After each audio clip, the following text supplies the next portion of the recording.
So, anyone else remember Spectrobes? That time Disney took a crack at the Pokemon shtick, sort of, but instead of having you pit your Spectrobes against other Spectrobes, you were busy fighting off the Krawl. These all-consuming space amoebas that just exist to expand and devour, kinda like Tyranids to be honest. And instead of taking place in just some region, you were traveling all around the Nana-Ero star system as our energetic protagonist Rollin and his brainy mechanic and teammate Gina. And honestly, I'm quite a fan of the science fiction setting, and I wanted to play through this trilogy again to see how well they hold up. Though I have to admit, I don't have quite as fond memories of this game as I do the other two, especially since I got beyond the portals first, but I've still beaten this game about 5 times, so I think it's time we make it 6. And our game begins with our characters getting an assignment to investigate an anomaly on the planet Daichi. We play as Rollin, the hotshot rookie that's good at what he does but can sometimes cause trouble with his solutions, which is why he's paired up with Gina, the techno-whiz that acts as an eye in the sky as well as a mechanic, and does a good job reeling Rollin back in. I honestly really like this duo of characters, and I think the later games do a great job expanding on their interactions and bouncing off one another. We set down on planet Daichi, currently undergoing a major downpour, so we need to find and investigate the crashed ship. Nothing super crazy here. Use your D-pad to move around, and you can press B if you want Rollin to walk for some reason. There's zero reason to ever actually do this in this game. Unfortunately, a big issue with Spectrobes 1 is you don't have a map, which is really dumb for a planetary patrol officer to be running around without, so good thing he's got one in the sequel, I guess. Thankfully, the landmarks in this game are decent enough that you shouldn't get too lost. Once you find the ship, ignore the giant pod with a seemingly still alive person inside it and instead go check the random shiny thing on the ground because potatoes, I guess. I don't know. Unfortunately for us, immediately after collecting the item, we get jumped by a tornado and get thrown into our first battle of the game. The Viblovas are pretty basic foes to deal with, but you need to get to grips with the combat as our 2D sprite was turned into a 3D model. How terrifying. In this game, you have Rollin and his weapons, but they do very little damage to most enemies, at least damage-wise, but they can have other bonuses. The biggest advantage of the glove here is that it can stun an enemy without having to wait for any gauge to recharge. The real damage comes from our 2 Spectrobes, Speakon and Zazane. I will go into more detail on these Spectrobes later in the game, but feel free to compare these to your starter Pokemon of sorts. They're going to be the real damage dealers. However, they need that blue bar on the left to be full in order to actually perform an action like attacking. When you're not commanding Spectrobes or punching, you can hold down the A button in order to fill up the charge gauge. This allows you and your Spectrobes to perform their more powerful attacks. Either a single charge attack, or, when completely full, they can perform a team attack, which is a screen nuke involving both Spectrobes, but they need to both be alive. However, it doesn't miss, and it will also reset the battle to a neutral position, so if you ever have a boss that's really hard to hit, that is the ideal strategy in order to beat them. It's overall a simple first battle, but as a tutorial I think it passes pretty well. With the Krawl taken down, we're prompted to get our butts back to the ship with the unconscious man in tow. After waking him up, we learn that this man's name is Aldous and his theme immediately starts playing. He just emits his own music because he's that cool. Rollin and Gina have to work to get their themes to play, he just casually does it. But to summarize this scene, Aldous came from the Giorna star system in search of the Spectrobes' land of origin in order to stop the Krawl from devouring his home. However, the Krawl devoured Giorna 16 years ago. Aldous has been out for a long time. See, the Krawl is an aggressive, all-devouring swarm of monsters. This game describes it as amoeba-like and traveling in black vortexes. That's their in-game explanation for how they appear as enemies in the overworld. The biggest comparison I can make here would either be the Tyranids or the Flood, but others have told me they're more comparable to the Technocyte virus or the Infested from Warframe, which I haven't played, so I'll just take your word for it. Look, it's a science fiction game. Seriously, you're gonna have some all-devouring space entity. That's part of the job description. We now get our first objective using a Spectrobe fossil Aldous had with him in order to awaken our first Spectrobe. Gina will also mention how she attempted to do so but was unsuccessful. Don't feel too bad, Gina, you'll get there eventually. Now, we have to wake up our Spectrobes by yelling at them into our DS microphone. This was actually a big part of the marketing back in the day, and as tempting as it is to yell, wake up, the smartest strategy is generally to either blow into the mic or hum at a certain frequency. Though, as we'll see soon, there's not much point in dealing with Spectrobe awakenings as you might initially think. And now, with a franchise mascot in tow, we have ourselves Kamainu. We all have that one Pokemon we'd like to have as a pet. Aggron may be my favorite, but I'm basic and would want a pet Eevee. Kama Inu is no different here. I'd love to have him as a pet if he stayed this size, because unfortunately if he grows up he turns into a freaking Tibetan Mastiff that breathes fire and eats bears for breakfast. The advantage of a child Spectrobe is they have the ability to scan the ground, allowing us to find items there. And with our newly acquired little buddy in tow, we can set out to explore Daichi, no longer under the downpour, as a sort of tutorial level. There's no real destination here. The game just wants you to run around and explore the area and dig things up like fossils, minerals, and cubes. Fossils are used to get you more Spectrobes, with the most important one, in my opinion, being Villapod, which is this little centipede looking dude you'll run into very easily. He's going to become a mainstay on the team since he's awesome. As for the other stuff, you have your minerals that are used to upgrade your Spectrobes. They can boost HP, attack, or defense. This will be a primary way you level up. See, when a bar fills, that stat increases and the Spectrobe gains a level. This is a neat idea on paper, but there's a reason why Beyond the Portals and Origins opted for more traditional across-the-board level ups, with special stat boosting items if you wanted to customize. It's neat, but kinda cumbersome, and really the smartest thing is to just throw whatever minerals you got at the Spectrobes anyways. Lastly are cubes. I'll go into a bit more detail with them shortly, but just know that you need to collect at least 2 data cubes to finish things up here on Daichi. In the meantime, I will leave you with the excellent music that plays on this planet.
While I don't have the same love for this game's soundtrack that I do for the sequels, there are some nice tunes and it did do a good job laying the game's groundwork. Anyways, another feature you can actually do while exploring is use the lab system, as a big feature of Spectrobes was the incubator, which allowed you to feed and play with your Spectrobes. So basically, it's Tamagotchi, or I guess the Pokemon Ami before that was really a thing. After you've dug up those cubes, you need to give them to Aldous in order to analyze the cubes and learn what information they hold. Cubes come in 2 forms, data cubes and rare cubes. Both of them provide you information about Spectrobes and give it a bit more dialogue with Aldous, but unfortunately most of that dialogue just boils down to, Spectrobes are indeed fascinating creatures. They serve little purpose outside of being memos. Rare cubes, on the other hand, provide additional functions, which I will go into when that becomes relevant. Just know it's an interesting system that was not well balanced at all. It is very easy to break in half, and I will be abusing that. After providing 2 data cubes to Aldous to scan, we get an emergency signal from base, as Gina realizes, oh shit, I forgot to do my ship closeout. And now my boss is gonna chew me out. Okay, that's not exactly what she says, but if you've ever worked retail, that's basically what the scene boils down to. So it's time to head back to Colin and report in.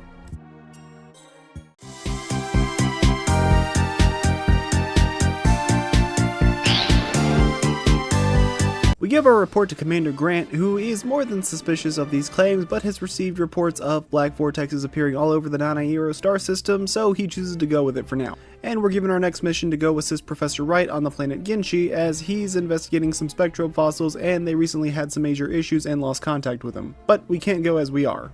We're instructed to go speak with Dave, a guy with a unique sprite.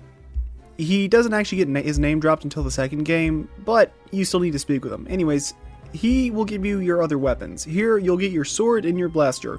The sword is completely fucking worthless, and the smartest thing to do would probably be never equip it, so it doesn't take up your quick cycle menu. The blaster, on the other hand, is actually okay because it's a ranged attack. It does flinch enemies when it hits, and it does flat damage when it hits, so it'll do like a set 5 damage for now. Otherwise, feel free to talk to other NPCs if you want to learn a bit more about the world. With our weapons in hand, we're good to go and head off to Genshi. However, we're actually free to explore Colin a bit and get very overpowered right now, because if you head over to where the giant tree is on Colin, you can excavate beneath it and you'll find the Upsilon Cube. This is a surprise tool that'll help us later. You can also explore Colin for more goodies like Spectrobe fossils and some higher tier minerals than what was on Daichi in the tutorial. So it's not bad to look around a bit, and there aren't any enemies here to interrupt you, so it can be a good idea. I could use the Upsilon Cube now to break this game completely in half, but I won't be doing that quite yet. Soon though. Soon enough. Before running around Genshi too much, I actually recommend working to evolve some baby Spectrobes and add them to your party, as a Spectrobe needs to be at least in their adult form in order to do battle against the Krawl, while child Spectrobes will travel with you to help you excavate items. I got myself a Villa Masta and a Shakor, which I found back on Daichi, and then I evolved in between, like, the 1 hour I spent just running around doing random shit. They will be useful additions to the party. Now, here on Genshi we have ourselves a jungle planet. The research station is the only place we can go right now, so talk to the different NPCs, and the guy near the big building will give you authorization to enter the jungle itself to look for the missing professor. But as you make your way up the ramp, the gate worker will give you a jetpack. This is your way to warp back to the ship quickly, so long as you're outside. Enjoy this feature now, as the future games will not be so generous. Though, to be fair, given the lack of map or checkpoints or shortcuts, maybe it's for the best we get this thing super early. Otherwise, this game would probably be a lot less fun. Now, Genshi as a whole has tougher Krawl than anything we've seen so far, as they're no longer just going to be blobs of slime or what have you. But now they're going to start taking on different forms. There's even a Krawl or two that look like they've merged with their environments themselves, which is an interesting idea the series didn't really commit to until the third installment, Spectrobes Origins. And while we run around, it's time for more music as we head across the jungles of Genshi and try not to get lost. I think the music here is pretty good.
And when you see what looks like a cluster of vortexes, that's your cue that you found the professor, so get ready for a battle.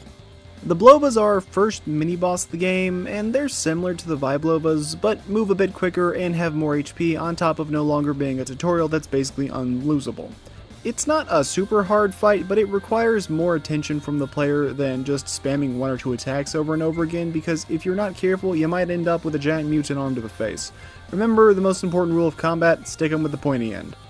When the Blobas go down, we get returned to the research lab with Professor Wright, where he'll thank us for our help and reward us with the Owie fossil. This little birdie serves two purposes, as it's our introduction to custom parts which modify Spectrobe stats, and more notably, it's going to become our primary searcher Spectrobe, because like Kamainu, she can detect all the items, but unlike Kamainu, she has a scan range of 5 instead of just 3.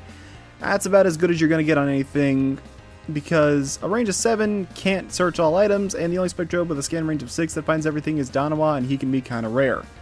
Owie will ultimately be more than good enough to serve our purposes.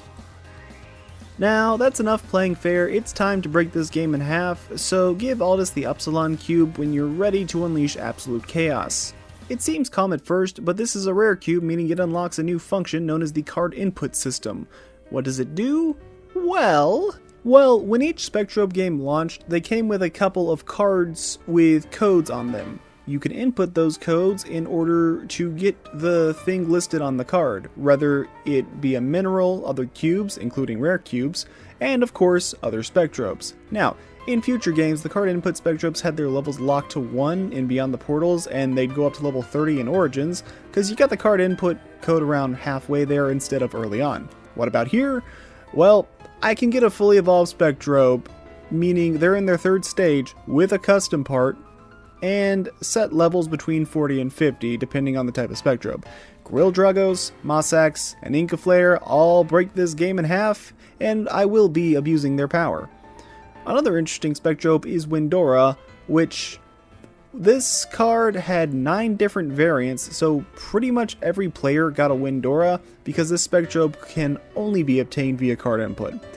It's only level 1 though, so it isn't comedically broken, instead it's just a neat little bonus. Unfortunately, she actually has a sister Spectrobe known as Thundora, sort of a Fujin and Raijin sort of shtick here, who can only be obtained via Nintendo DS Wi-Fi, which as you can imagine isn't really feasible when the service is deader than the F-Zero franchise because this video is being recorded in 2025. As for other handy things, you can get stuff like the Ruby, Emerald, and Sapphire minerals, which not only sell for a ton of Gura, the money in this universe, but can also be used and abused for major stat boosts, as the boosts they provide to every stat are kinda ridiculous. On top of that, you can use the card input on each of these minerals 5 times per playthrough. It's a little busted. So, you may be wondering, why break the game in half exactly? Well, that's because Spectrobe Evolution is kind of a pain in the ass in this game, when it has requirements that can be outrageous like grind up to level 50 when every fossil starts at level 1 in this game, and a lot of Spectrobes can't be obtained until you're more than halfway through. Or get the attack stat to 390, when your attack is at 120 and only goes up by 5 to 10 points every attack level up. Never mind the other levels gained. But the real issue is that, as far as I know, there's no way in-game to find out what a Spectrobe's final evolution requirements are, unlike Beyond the Portals and Origins, which tell you what they need in some way. So, you're better off just bringing these card input Spectrobes in there, and there's also another way to cheat out a Spectrobe evolution that I'll be going into later when it's relevant, but no, it's quite useful and probably the best way to proceed. After our ordeal of breaking the game in half, feel free to give the items obtained over to Aldous. Things like the Iota Cube can be used to upgrade the incubator, and I do highly recommend swapping Kameidu out for Aoi as your go-to scanner, as the boosted range is very nice to have. Anyways, our next objective is to head to the desert planet Nessa and speak with a businessman known as Cyrus, as he has information on more black vortexes showing up on the planet, and we need leads on how to fight them and how to make them stop being an issue. Nessa is a massive planet covered in deserts, but our current objective takes us to its large floating city. This area stands out as one of only 2 major cities locations in the entire games, the other being Kallen itself. Kind of interesting to think about, as even though there are some NPCs on planets like Genshi, they're not towns or villages or cities, they're just work sites and the people there are workers. Meanwhile, Nessa is this big enclosed city that is kept safe from the elements, and you may wonder, why would people want to live on a desolate place like this? Well, Nessa, at least the colony, is basically a mining town undergoing a long gold rush of sorts, as it's filled with rare and valuable minerals like platinum, emeralds, and of course gold. Why does gold sell for more than platinum in this game? I don't know, just go with it, it's video games. There's actually an NPC here whose design reminds me of like a football player for some reason. I'm not sure why. Anyways, you want to speak with him because he will buy minerals off of you, and you may have noticed I spawned a bunch of very valuable minerals on my own time, so it's time to pull a Mansa Musa and destroy Nanairo's economy with my overflowing wealth that their resources could never have accounted for. What we actually need to do though is speak with Cyrus. He's a jackass, plain and simple. We'll go more into it a bit later, but his fetch quests are somewhat unpleasant, to put it nicely. Thankfully, this one isn't too bad. He wants us to explore some ancient ruins and bring back the keystone that was found there, and is currently being swarmed by Krawl. A decision that I'm sure won't lead to gratuitous pain and suffering in the future. When we pull up the star map, you'll notice Nessa actually has 3 areas you can go to. Area 2 is completely optional, not required for any story progression. Meanwhile, Area 3 is where we need to actually go to make progress. I'll cover Area 2 later on in this video when I think it's more relevant, but just know the enemies there are a lot stronger. Touching down on Nessa, you notice that the desert is actually blue, and why is that? Well, the answer is pretty boring, it's because it's nighttime. We need to head north, or at least I think it's north, in order to progress to where the ancient ruins are actually located at. When we actually get here, we see there's lots of different structures, and it may or may not appear obvious to you, but you can actually enter inside the ruins here. The ruins are a fairly large dungeon, probably bigger than anything else we've had to explore up to this point in the game, but get comfy folks, you're going to be coming back to this place a good number of times, though honestly, it's not too hard to work through once you know the route. And interestingly, the vortexes don't actually move here like they do in basically any other area in the game. I'm not sure if this is a programming oversight or just a intentional feature of the game. Either way, we're going to use and abuse this to avoid a lot of battles here. And while we're running around, I gotta praise the music once again. It sounds like something you'd hear out of a Pokemon Mystery Dungeon game, and I like it a lot. Have a listen.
The ruins can be large, but you'll know you've made a lot of progress when you find your way outside and we see a giant circle up the stairs, as this is a warp platform that will take you further in.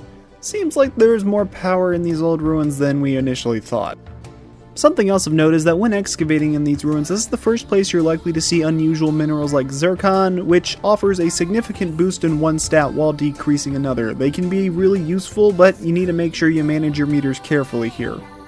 This place may be sizable, but it's honestly not that hard to navigate, and you'll know you're at the end when you see the blue keystone. And with that, we now have the item we need to give to Cyrus, an action I'm sure won't come back to haunt us horribly in the future. But we do still need to get outside, so when you do get outside you can use your jetpack to warp back to the ship, but I'm going to give you a fair warning. You want to do any shopping you think you need to do now, because once you progress the story, you're going to be sadly out of luck for a little while. When you're ready to actually progress the story, give Cyrus the long sought after keystone, where he'll mention a lady known as Professor Kate, and in return he'll give you the rare cube he was offering and the benefits it provides. These benefits actually allow you to reach the final evolutionary stage on a Spectrobe, but this is a very clunky mechanic, and even though you unlock it now, you probably aren't going to be anywhere near fully evolved with a Spectrobe ready to go. So, thanks, I guess. When we get back to our ship, we get a call from Commander Grant, and gasp! The Krawl have now attacked Colin. This is a terrible event, and I'm sure will be a one-time occurrence in the series. When you're actually on con, most of the NPCs are either despawned from the world or in full panic, as there's a handful of vortexes outside, but most of them are actually inside the headquarters. If you head inside, you'll realize these somewhat cramped quarters are a lot more dangerous than you may have initially thought, but fight off the enemies, and when you get to Commander Grant's office, make sure you're healed up and ready for a challenging battle, because oh boy. Gaforma is our first true boss fight of the game, and sadly he's probably the second best boss in the game as well. All he has for attacks are his own weak slap to knock you away, or any nearby Spectrobes, and he has a powerful charge attack after he resets to his starting position. Meanwhile, he has two adds that will assist him in battle by firing off triple shot projectiles and lightly healing him whenever he returns to that neutral position, which he has to walk back to very slowly. I should also mention that if you die in this game, you'll respawn back at the ship and have to run all the way back. The runbacks in this game get ridiculous, and I'm glad Beyond the Portals had nifty shortcuts while Origin just straight up opted to put save points before boss fights. Because if I was playing this game fairly, I might be tempted to give up after a few too many losses to Trunkos, but we'll get to that fight when we get to that fight. When one of Gaforma's turrets dies, the other will actually start firing larger projectiles than before, which is a neat form of difficulty escalation that sadly isn't really seen again until the very last boss of the game. And the last major thing to note here is that he deals heavy damage but also takes heavy damage, so this fight will be brief, but it's interesting if you look at his design, as he appears to have almost a ship part growing out of his head, and Gaforma is part of the Gigagorga subspecies of Krawl. Larger, powerful brutes that are very rare, but we'll see a couple more of them throughout the series.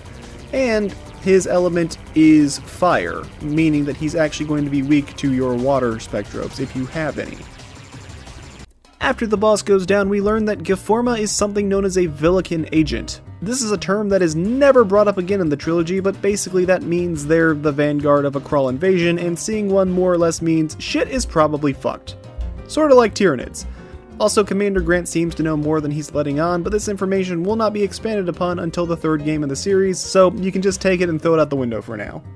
After Gaforma is dead, Colin will go back to normal, but will also have had a huge change in the world state, as now Dave will sell you new weapons and armor. A new glove and blaster are always useful, but what you'll really want to keep your eye on is the solar suit, so consider getting one now if you have the cash for it.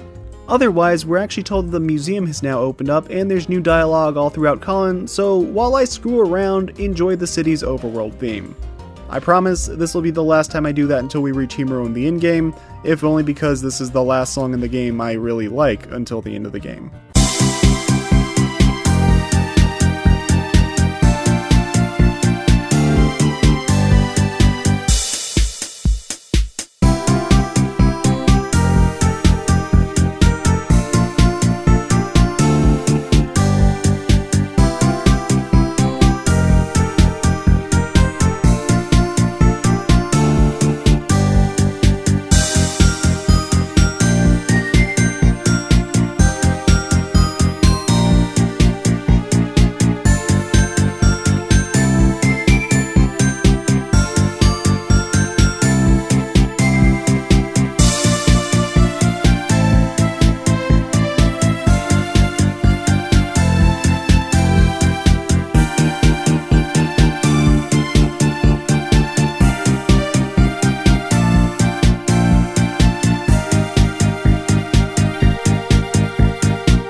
to actually progress the game, we need to go to the museum and speak with the curator, an old man named Webster. He's a dickhead, and I kinda hate him, but we hear even more about Professor Kate and how she hypothesized we could use the Keystones to supposedly reach far-off planets of Mito and Humero, as she also believes the ancient ruins are actually part of a starship. Anyways, head back to Commander Grant's office to speak with him and progress the plot some more, as we now have our objective to head to the 5th planet, Zeba, to meet with Professor Kate and locate a possible Krawl nest. Fair warning though, Zeba has a heavy magnetic field, which what this means gameplay-wise means buy her upgrades now, because when you go there, you're going to be stuck on Zeba for a little while. Heading off to Zeba, this planet actually has moons that have such strong magnetism it ripped the planet in half. How on earth does this work? Disney magic. Of course, you'll chart court there, but when you get there you learn the magnetism is so strong that it makes our ship crash, and now we're stuck on Zeba, so I guess we should get to running around to find Professor Kate. Heading around Zeba, we see this is another planet that has NPCs, but they're just workers, and they appear to be in protective suits. Are we sure it's safe for us to be walking around here in our usual outfit? Anyways, this area is sort of trash construction equipment shtick, I guess. I don't know, maybe the Krawl did some real damage here. But really, there's not much to talk about with Zeba, other than the Krawl here having merged with and copied some of the technology in the area. It's actually one of the more linear planets in the game. And once you get to the end of it all, we get to meet up with Professor Kate. I like her character, and her theme is nice, even if the Beyond the Portals rendition blows it out of the water. She tells us about the Krawl gathering on one of the 2 moons, Akaboshi or Aoboshi, which has caused the planet's magnetic poles to get thrown out of whack and become far more intense. Why this doesn't rip the planet apart if it's already ripped apart to begin with, I don't know. But we're currently grounded, so she gives us a special DMAG unit which we can install into the ship that will allow us to reach the other moons and search for the issue. Interestingly, the DMAG unit actually has a 3D model if you check your backpack, which is surprising for such a briefly held key item that you're only going to have for this 45 seconds of game between taking the jetpack from Professor Kate to getting to your ship and giving it off to Gina. Now, with the DMAG unit, we can actually head to the 2 possible locations the Krawl nest could be at, but I'm here to tell you your choice is completely irrelevant, as it'll always be the moon you check second. So, what makes these 2 moons stand out? Well, they have different coloring. One is red and the other's blue. The other thing I guess I should mention is you have different enemies, which is kinda neat I suppose, but that's about it. Otherwise, these 2 moons are just mirrored versions of one another, with Akaboshi being red while Aoboshi is blue. But all is not lost, as these moons contain a surprising amount of platinum you can mine, which is great for selling fodder. And you can also walk on walls because magnetism, I think it's to do with the boots or something, I don't know. It's weird but interesting. Sadly, the moons don't stand out that much because they just reuse Zeba's theme, and Zeba honestly has probably my least favorite planet theme in the entire game. By a wide margin, actually. Regardless of which moon you choose to visit first, you're going to be up a creek without a paddle, so you better get ready to turn your butt around and head to the 2nd moon in order to actually progress the game, and when you do so, be ready to encounter the next boss fight. If it seems like I'm yada-yada-ing things, that's because there's really not much for me to say about this part, or a couple of the areas. We're kind of in that dead zone middle part of the game. Our next foe is Skessa, a boss that wishes to pierce the heavens and is the worst boss in the game. Not because of any difficulty, he's a joke, he deals like 1 damage to you, but he's obnoxious as hell. Throughout the whole fight, he'll repeatedly circle the arena and just ram into you in order to attack. This attack does roughly 1 whole damage if you're equipped properly, so it's not exactly dangerous, but it repeatedly knocks you around the arena and his whole body is a hitbox, which is less than ideal, especially because it goes on for most of the fight. About 95% of it, actually. Honestly, the only interesting thing is that he's technically Aurora element, despite his icon not portraying that at all, which I don't think counts as good design.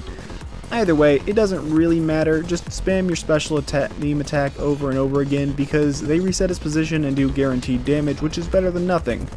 With Skessa slain, we have defeated the 2nd boss in the game, and when you're ready to progress, head back to the ship. On board, we learn that there was no Krawl nest here at all, just another large boss, and the nest is actually on a planet known as Mito, which has seemingly disappeared from the star map entirely. Audits suggest we head there, but it's so far away from the other planets that our ships have no way to truly reach it. All seems lost, but thankfully, we're given words of encouragement and advice on what to do next from Professor Kate, and she requests to speak with us in person, so let's head there and speak with her to find out what she's got in store. Heading back to speak with Professor Kate, she tells us of a possible way to reach Mito, as she has reason to believe the ruins on Nessa are actually an ancient starship and the Keystones were a part of its power source, so we're gonna need to use them to power the starship. Kate is nice enough to give us her red keystone and informs us that the green keystone should be located back at the museum on Colin, and she gives us a letter to give to Webster as her words hold some serious sway. Nice to have a person of influence on our side. And also, yes, if you check, the letter does also have a 3D model as well. Now, as for getting the green keystone, really just do what Kate told you to do and give her letter to Webster back at the museum in order to collect it from him. But I have to admit, there's something I really don't like that the game forces you to do here.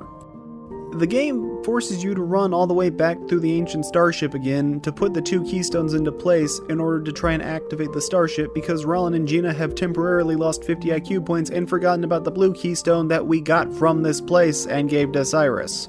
You can't just go straight to Cyrus to start his extortionist bullshit, you actually have to run out of your way here, so this is just kind of yada yada-ing. I'm just gonna say this, I actually kind of hate this part of the game. It's not fun, and it's also a pretty big difficulty spike, so I'm gonna do some side questing real quick, and if you want to get back to the main story, just skip the intermission and go to the next chapter. Remember how I said Area 2 of Nessa was completely optional, but had some good stuff? Well, it's time to start collecting said good stuff. The enemies here aren't anything tougher than what you faced on Ziba, so you should be able to take them on now, but the minerals here are pretty good and can help with leveling or with cash. But what we're really looking for is actually going to be at the very end of Nessa. When you reach the final area of the desert, you'll see a massive immobile black vortex that looks different from the others. And if you step inside, you'll be flung into a tough challenge, so I recommend getting all your Spectrobes fully healed and get ready for a gauntlet. Welcome to the Super Gauntlet Vortex. These are a series of a lot of enemy battles in a row, with you having to maintain your HP and the HP of your Spectrobes. You can swap them out between battles, but you gotta work with what you have. And for this reason, I think Mossack's is one of the best Spectrobes you can bring along, because of its ability to heal other Spectrobes, and as a charged special move, can heal the entire party all at once, making the endurance test a lot easier. Now, there's actually 7 vortexes in the game, but 6 of them are exclusive to post-game, while this one can be taken on as soon as you meet with Cyrus for the first time. This is also the shortest gauntlet, and it still pits you against 30 waves of enemies in a row, so get comfy. Now, why on earth would you want to do this, other than maybe gain a level or 2? Well, that's because the reward is pretty damn good, allowing you to get a mineral known as the Evolve Mineral. A special type of mineral that forces a Spectrobe to evolve to its next stage regardless of whether or not the requirements have been met, and this is how you'll really get your Spectrobes fully evolved, because otherwise the evolution requirements are kinda retarded. I've already talked about it before, but the fact the game doesn't really give you a clue on them at all, and they require things like leave your Spectrobe in the incubator for 10 hours, or get them to level 50 in a game where you'll probably be around level 35 by the final boss, it's a bit silly. Personally, I recommend using this mineral on Villamasta because it can make him really strong, but if you want more evolution minerals, you can always just play the gauntlet again. And you may wonder, well, why evolve Villamasta? Well, if you've played this game, you already know what's coming up and know exactly why. But if not, have patience. And also because his evolve form is really good. I don't have that much else to say about this place, honestly. Ultimately, I did decide to finish this gauntlet twice in order to get an evolve mineral for both Villamasta and Speakon. I could do it for Shakor as well, but spoilers guys, I'm not using him again in this playthrough. He's just kind of there as a bench warmer for the party. Either way, it's a long thing, but it is kind of fun that there's an optional challenge you can do whenever you want in the game, and I do like that it gives a good reward. It's a lot more compelling than the 6 post-game ones, which, well, they're not that interesting, but we'll cover that when we get to that. Using the evolve minerals I earned, I went ahead and evolved Villamasta into Villanox and Speakon into Speakonor. We will be getting some use out of both of them. Villanox gains the ability of ranged attacks, firing 3 shots in a row, while Speakonor is pretty much just a stronger version of his original Speakon form. Heading to see Cyrus, we tell him the situation, and he says if we want the blue keystone, we're gonna have to get him something of high value like the diamond mineral in exchange. Diamonds are extremely rare items, so naturally we ask him for a lead on where we can find one, and he mentions how there's one found at Tabletop Mountain back on Daichi. Rollin takes the deal, and did I ever mention Cyrus is an extortionist and an asshat? Anyways, if you don't already have one, I highly recommend nabbing a solar suit for Rollin, as you're going to need it. Why? Well, I'll tell you when we get to Tabletop Mountain. It is cool that we get to return to Daichi after the start of the game, but once you realize what that entails, maybe staying away would have been for the better. At the entrance of the mountain, we see there's a sign not to enter because it's dangerous. If we came here earlier, we'd have to obey, but now we can ignore the sign and walk past it, and... Welcome to Tabletop Mountain, my least favorite area in the game, and a part that basically nobody likes. Why exactly? Well, as Gina explained when she told us we took a bad deal, Tabletop Mountain has a life-draining aurora that is very low to the ground and will drain your life if you touch it and not equipped with proper gear like a solar suit. Or in other words, it's a fucking poison swamp level. The aurora will flash and sap your health every time you come into contact with it, and when you're outside, that's happening every 2 steps. And this isn't a short level either, it's actually one of the longest levels in the entire game, on top of it having very annoying music. And remember, without a solar suit, you're constantly losing HP, and any non-fire Spectrobes are going to constantly lose HP as well, so don't use them or you'll find yourself in a battle with only a 1 HP Spectrobe in your team. The other somewhat notable thing is that Tabletop Mountain actually contains 2 of the rarest Spectrobes in the game, the Massapod and the Messapod. Massa is the baby form of Massax, and Messa is a baby dragon that I love using in the sequel, Spectrobes Beyond the Portals, but I really don't bother using it all in this game. They can only be scanned in very specific spots of Tabletop Mountain, and Massa only has a 9% chance of appearing in those spots, while Messa has a 15% chance of appearing. It's very rare, but hey, if you can get one, then that's cool at least. Either way, you'll know that you're nearing the end when you see a giant tree that you can climb up, and that the dungeon is almost over. So, when you're ready, run up the tree, and we're able to find the diamond mineral at the top of the mountain. Huh. Weird. There doesn't seem to be any sort of boss fight here. Well, I guess we should just take our stuff and leave then, and head on back to Cyrus without any issues. What do you mean I exploited a glitch? Okay, fine, but it is a pretty good exploit you can use. Anyways, let's take on this boss fight for real. It's this tentacly looking asshat. Trunkos is an absolute piece of shit.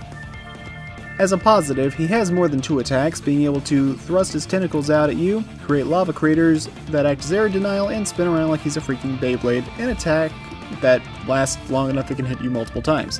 Thankfully, as a bit of mercy, he doesn't have any adds in this battle, making him one of only 2 bosses to not have support in battle, but still, he's not a fun boss by any means. He's got range and damage, which make it where the best strategy is to just stunlock him with Villainox and not worry about anything else.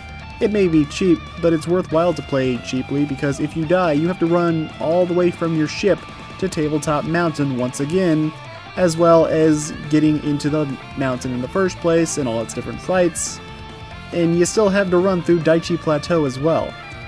Okay, imagine you're playing Dark Souls 3, and you get to the Abyss Watchers fight.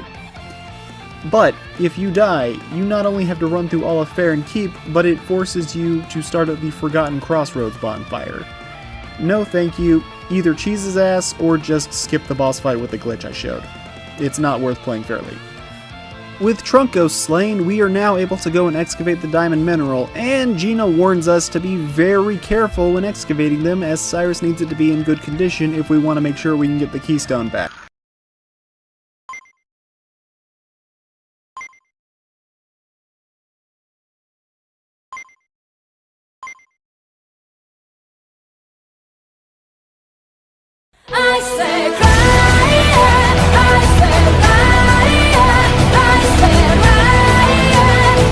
At this point, I'd recommend getting yourself some new armor from Dave if you haven't already done so, because the next boss is going to do extra damage if you wear the solar suit. he's not too hard to dodge, but it's better not to gamble with a boss that can hit you for potentially 80% of your HP in a single attack. Now, back on Nessa, if you give Cyrus the diamond mineral, he'll give you the long-awaited blue keystone, so we can finally go back to the ruin. Why does he make that face?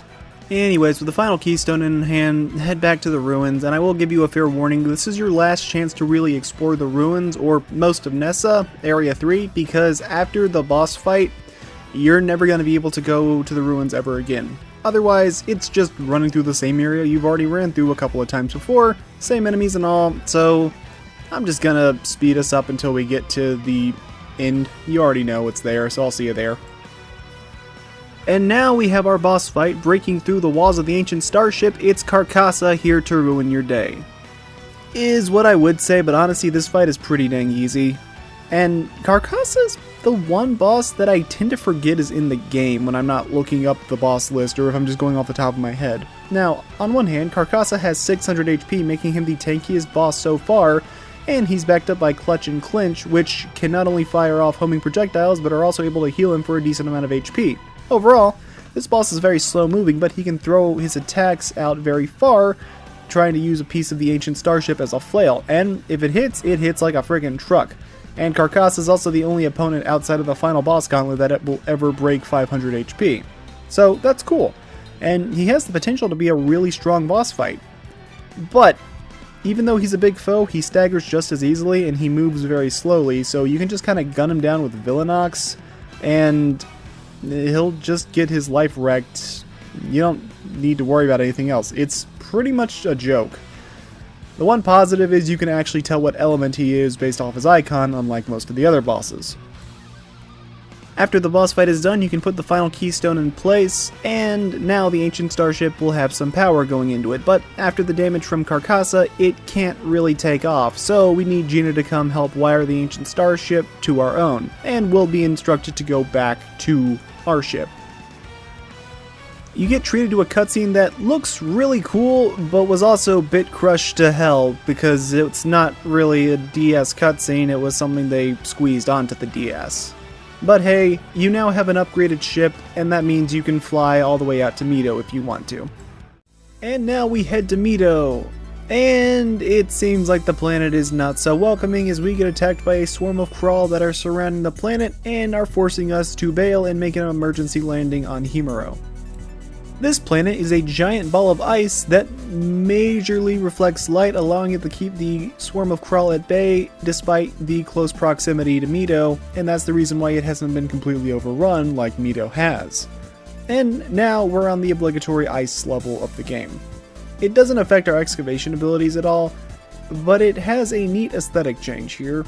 And the idea with Himuro is that you're going to need to find 2 special generators that allow you to lower a gate in order to get to the end and, well, find out the truth about Himuro. Overall, there's not really much for me to say about this place. By this point, you've kind of grown used to the Spectrobes levels of run through area, press button, keep going, because the game doesn't really do a lot with puzzles like the sequels do. So I'm just going to say the music here is my favorite track in the game, and it's not even close, so once again, have a listen.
When you finish up everything on Himuro, you actually gain access to a control panel that allows you to change the alignment of the planet.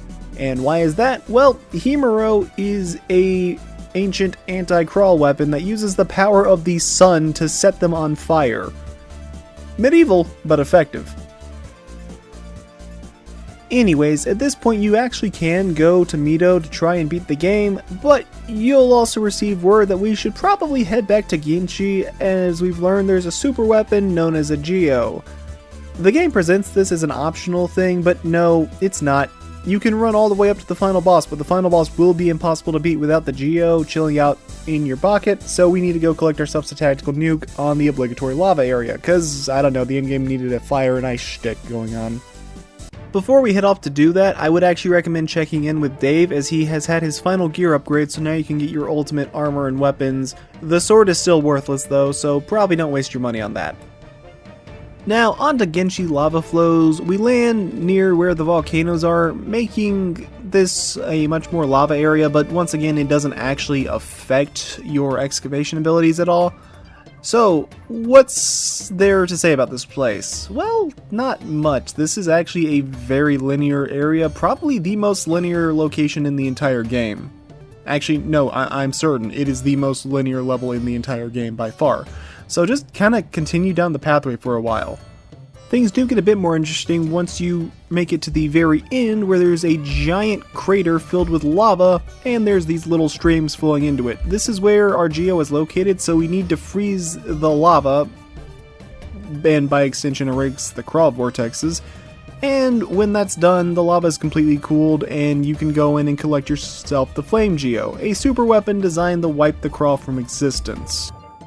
The way a Geo works is that you can only use it once per battle, but you can charge it up and use it as a special attack just like your team attacks, and unlike the team attacks, it only actually needs 3 gauges full in order to go off, and once you do, you'll get a special cutscene where one of these powerful monsters will show up, and they will attack the enemy and hit them for massive damage. Tindera is the only one you can get during the main story, and he does a flat 225 damage to the target twice, so really he's hitting them for 450 guaranteed damage. And with that elemental sideshow out of the way, let's finally head on back to Mito for real this time, so we can once and for all put an end to things. Until the sequel. Touching down on Mito, we are in the in-game now, and when you're ready, step off your ship and get ready to take everything on. You get a cutscene from Gina telling you, hey, this is the end of the road, let's get ready to take it out, and then you head on out to your final battle. Mito has been completely taken over by the Krawl, effectively becoming a nest for them, and it's an interesting final area with very little to actually excavate, and when you first step on the planet the music sounds all dark and ominous, but after a few seconds it actually starts to get pretty funky. The enemies faced here can be really tough, but with the Flame Geo in our possession we can easily demolish them by taking over 90% of their HP in a single attack, and you want to do this because otherwise the enemies have stats comparable to most of the game's bosses and should not be trifled with. Another thing to note about the planet Mito is that it's been hollowed out by the Krawl. Because of that, you actually need to fall down different sand pits in order to reach the deeper parts. So, how does this hollowed planet not collapse on itself? Well, the Krawl nest is made up of material, or I guess these plant-like things known as the Zeles, which are rigid enough to support the structure of a planet even after it's been hollowed out. A bit goofy, but I can respect the attempt at an explanation, and it gets even more ridiculous in Beyond the Portals, but we'll get to that when we get to that. And while we run to the end, well, I think I'll just give some thoughts on this game as a whole. Spectrobes is a game that I enjoyed quite a bit. It was fun getting to play this game again, but it's also a case where you realize just how much this is less so it feels like its own game, and it feels more like a prologue to Beyond the Portals and Origins. It doesn't really have too much of a plot going on other than we got mysterious invading aliens showing up here. That's not a bad thing. I think it works fine. But it's also this weird case where the bosses themselves don't really hit for me either, and nowadays, you know, I do a lot of boss ranking, so that's kind of what I look for in some games, though that doesn't have to be the only key factor. And I guess there's a question of, do I still like this game after playing through it? And the answer is yes. but I acknowledge it's a lot more flawed than I remember it being. See, the things I like about this game and this series especially are the characters and the universe. Or I guess the world as a whole, so to speak. I like getting to explore the Nanairu system. I like the interactions between Raul and Gina and the other cast. And I like some of the music in this game, although a lot more of my love comes from the sequels. I think overall this game does a good job, but it's more so laying the groundwork than being much of a big product on its own, and I hate to say it, but you could pretty much skip this game and you would miss very little from the story, because, well, in fact, the story's basically already told via the Spectrobes webisodes, which was a online series that was designed to help promote Spectrobes' origins while also being a recap of the first game, and a little bit of a recap of the second game, but not really. The second game stuff is completely different from how the plot actually goes.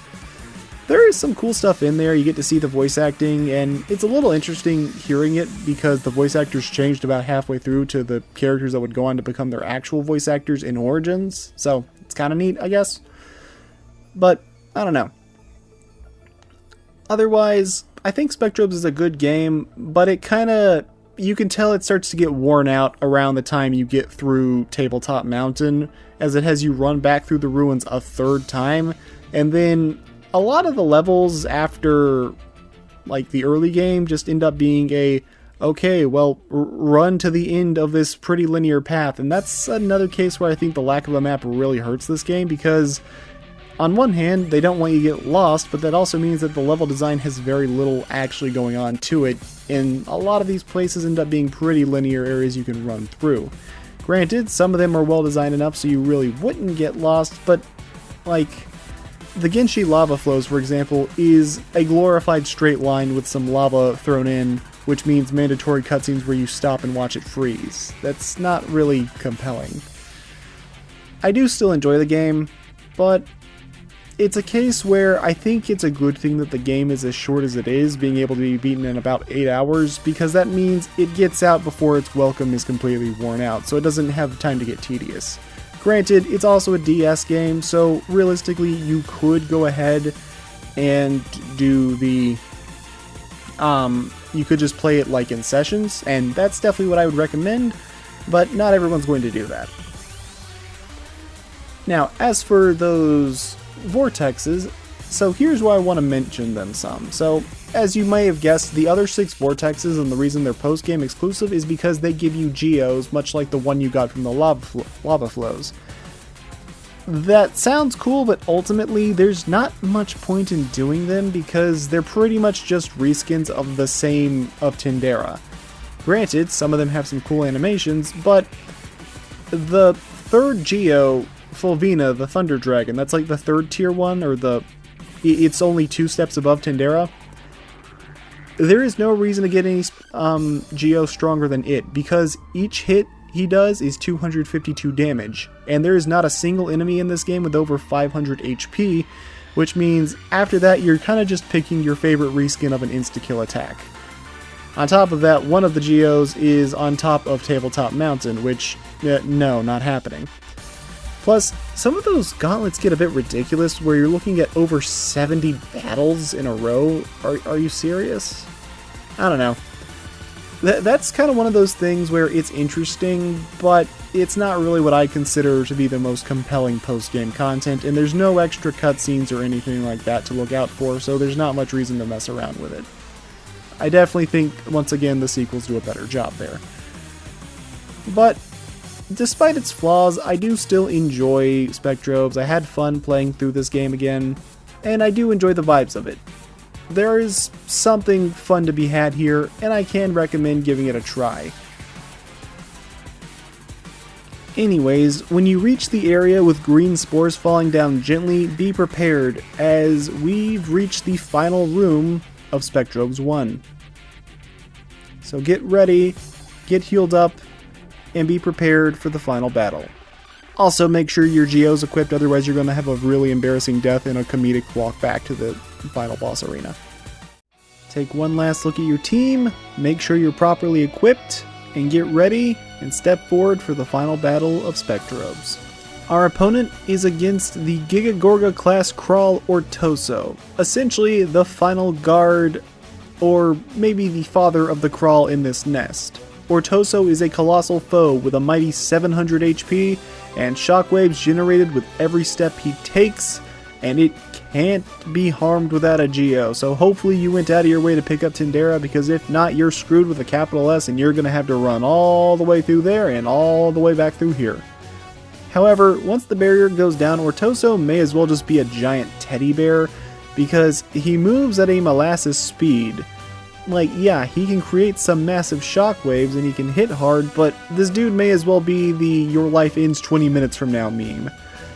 Otherwise, stats-wise, he's an aurora or plant element, while still staggering just as easily as any other foe, meaning Villainox tears him a new asshole, so after a minute or two of comedic abuse, he's going to go down very easily.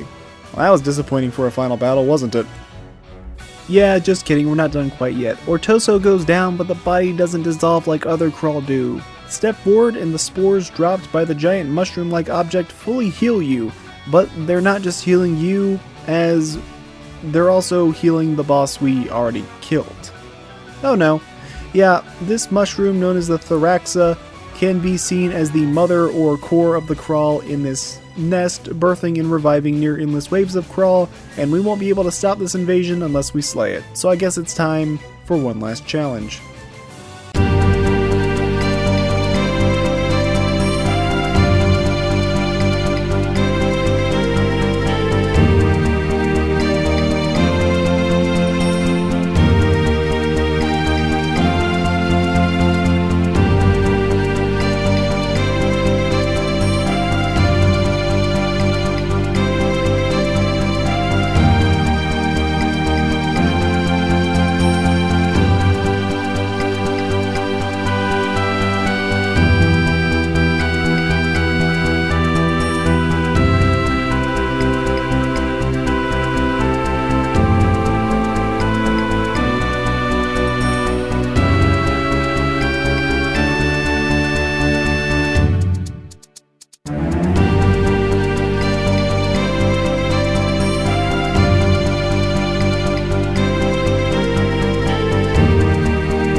With Thoraxa dead, the spores will no longer drop, and the Krawl nest is no more. We've won, haven't we?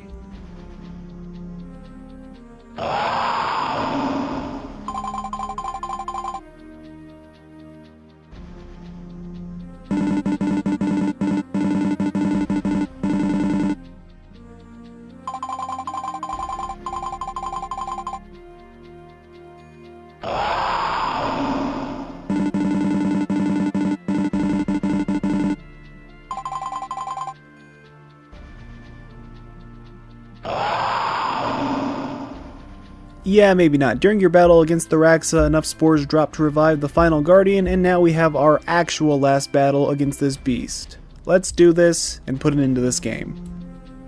Goblada is the final boss of the game and the revived corpse of Ortoso, but surprisingly he has an element and a weakness, as he's flash or water element, despite his icon not showing that at all and it actually looking like he'd be fire element. In fact, when I first played this game, I remember I originally fought him with a Villainox and a Zazanero, not knowing he resisted their attacks, so I was pretty scared when my normal attacks only did 1 damage. Zazanero sucking in this game didn't really help. This is by far the most complex boss in the game, with a claw swipe attack, roaring, and a whopping 999 HP, but he also has 3 phases inside this battle alone, with him throwing up a barrier around 2/3 HP, so now is the time to use the Geo to break his shield. That is the only way you're going to advance, so don't go getting too spam happy with it. From this point onwards, he's now in phase 2, where his swipe gains a follow-up, he can collapse space around him for a massive AoE, his cannon now does a triple shot, and he can leap at you to actually close the distance. The sad thing is, he isn't that aggressive, which makes the fight not as intense as I feel it should be, but he does at least have more going for him, and mechanically is by far the best boss in the game. And I actually like the music in this fight. It's not a world beater or a song I'm gonna think about a lot outside of this game, but it fits the boss as a way of saying, I'm going to kill you.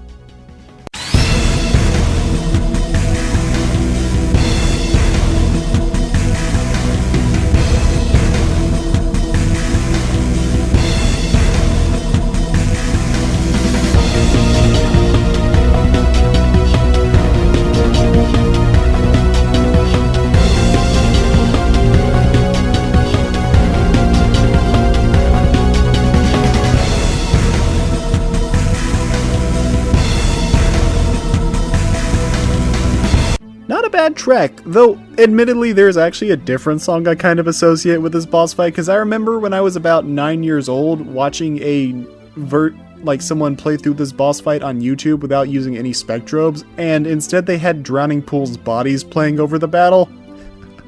Oh man, early YouTube was kind of surreal with the stuff you'd see, it was pretty neat. Overall though, these two phases are pretty solid and make him by far the best boss in the game. Sadly, it starts falling apart a bit in phase 3 because when he's at 1/3 HP, he's only going to do one thing. He will spam his regeneration move over and over and will keep doing it all the way up to 999 HP. If you stun him out of this move and he's below 333 health, he's gonna go right back to spamming the heal, but if you do it and he's above, he'll just go back to his phase 2 moveset again. Personally, I think it would have been better if they made it where he saved his shield for when he was at 1/3 HP and only uses the healing move when he's shielded. It would have made for a bit of an oh crap thing. But, you know what, I'm not a game designer, and hey, it's not the worst stumbling block, it's still a solid enough final battle to cap off the game. So, it doesn't ruin the fight for me at least. Our brutal fight against the Gigagorga is over, and with the Thoraxa dead, the Zealous Forest as a whole is beginning to decay, which means Mido is beginning to collapse because Thoraxa was the core of the nest and the thing giving it structural integrity, so now it's falling apart, meaning we just killed a planet. Well, I guess it was kind of already dead. But thankfully, we escape in a cutscene, so it's no challenge, you just get a skedaddle. The ending isn't anything crazy, it's just a, you did it, let's go on home sort of thing, and it doesn't really do anything with the other characters we met, it's just the trio of Rollin, Gina, and Aldous. There is a post-game to Spectrobes, but it's just Vortex Gauntlets to get more Geos, and you can get those Geos via card input, so really who cares? Some of them also demand you fight over 70 battles consecutively. No thanks, I'm good. And that is Spectrobes 1 for the Nintendo DS, a game I enjoyed from my childhood and had a fun time revisiting again, though it is interesting looking back and realizing how short it truly is. Either way, I had a fun enough time, but I don't really think it's some world beater must-play game. It introduces you to the world and characters, but the series didn't really pick up until its sequel Beyond the Portals, which I adored as a kid, and I am looking forward to talking more about that game in the future. Either way though, that's all I've got for this video. If you enjoyed, consider liking and subscribing, as I've got more content on the way, hopefully very soon, including things like a video for Sekiro Shadows Die Twice, and I've already made a video for Dark Souls 3, and many other games actually. Either way, that's all I have for now. Take care everyone, and I'll see you all again soon. You know, Drowning Pool music may be super heavily copywritten, but Psycho Stick isn't.